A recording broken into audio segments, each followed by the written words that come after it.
Hello mga ka-recruit! Sa bawat paglipad pa uwi ng ating mga kababayan ay may dalang iba't ibang mga karanasan mula sa bansa na kanilang pinagtrabahuhan. At sa ngayong pag-uwi nila ay may pagnanais na magsimula ng bagong buhay kasama ang pamilya. Sa bidyong ito ay may babahagi akong impormasyon para sa mga kababayan nating babaeng OFW na hindi naging maganda ang karanasan sa pagtatrabaho nila sa abroad. Ang gobyerno ay bumuo ng isang programa na kung saan ay makakatulong sa inyo na makapagsimula ulit dito sa Pilipinas. Kaya mga ka-recruit, kung ikaw ay isang babaeng distress or displaced workers o may kamag-anak at kakilala kang nakaranas nito, panoorin lamang ang bidyong ito at siguradong makakatulong ito sa inyo. Mga ka-recruit, kung bago ka lang sa channel ko, paki-hit lang ang likes, subscribe, at pati ang notification bell para lagi kang updated sa aking mga video.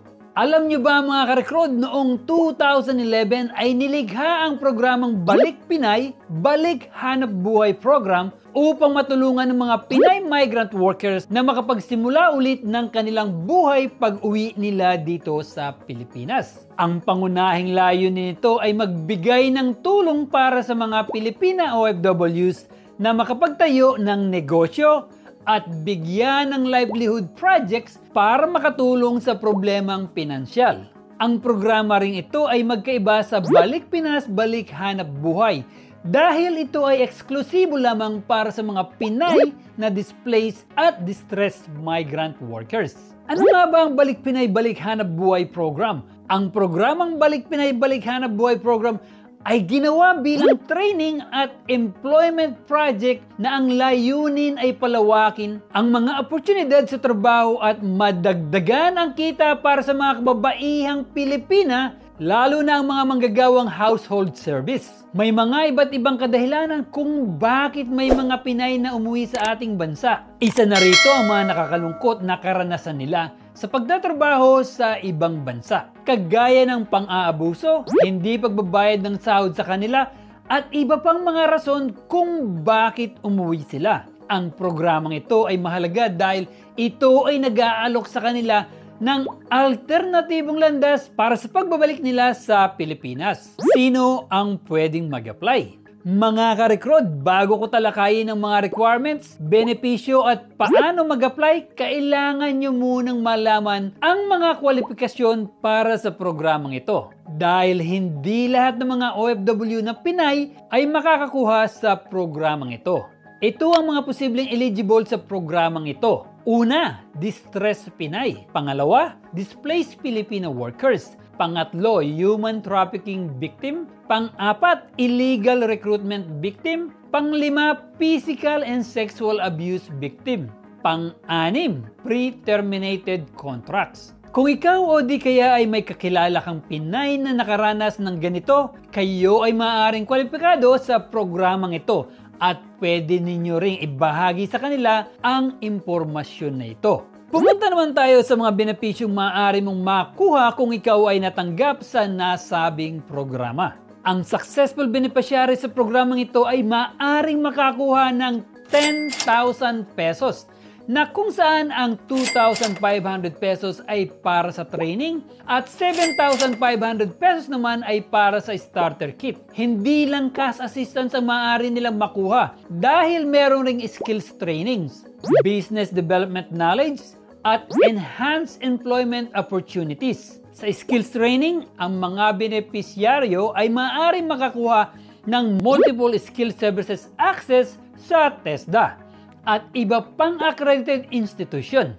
Sa business development knowledge naman ay maaaring madagdagan ang kanilang kaalaman lalo na sa planning, setting up, starting at ang pag-operate ng bagong negosyo.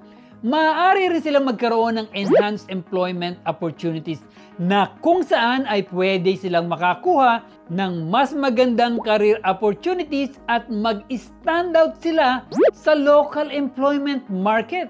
Priority Hanap Buhay Business Projects. Ibabahagi ko naman sa inyo mga ka-recruit ang mga iba't ibang Priority Hanap Buhay Projects na makakatulong sa inyo upang malaman kung ano ang pwede ninyong pagpilian.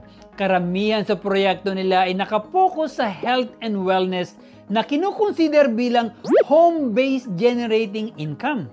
Ito ang mga sumusunod. At ito pa.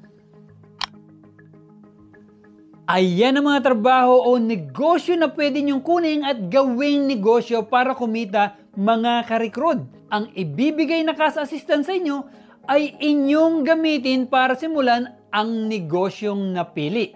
Huwag kayong mag-alala, mga ka-recruit, dahil gagabayan pa rin kayo ng programa kung ano ang gagawin at paano magsisimula.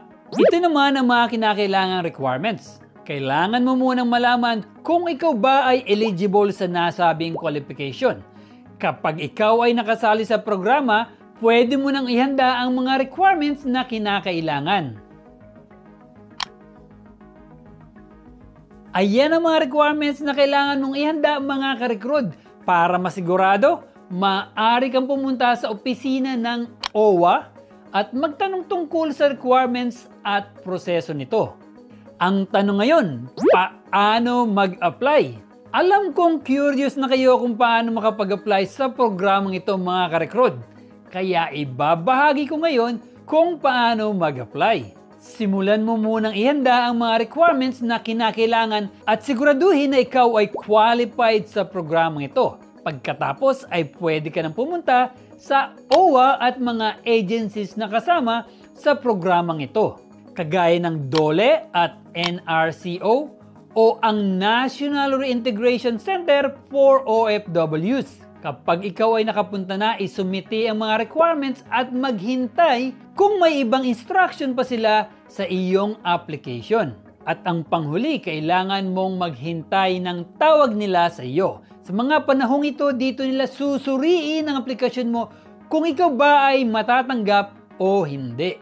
At yun lamang po, mga ka-recruit. Kung sa palagay mo ay kwalipikado ka, naway maging inspirasyon at motivation ang bidyong ito upang kayo ay mag-apply sa napakagandang programang ito ng gobyerno.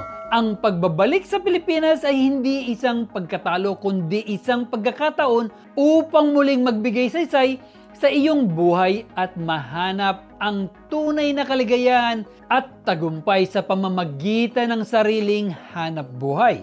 Napakalaking tulong nito, mga ka-recruit, dahil hindi lang financial assistance, meron ding skills at meron ding para magkaroon ka ng sarili mong negosyo na siguradong magbibigay sa iyo ng maginhawang buhay sa hinaharap. Mga ka-recruit, kung nagustuhan mo ang video ito, mag-comment lang below.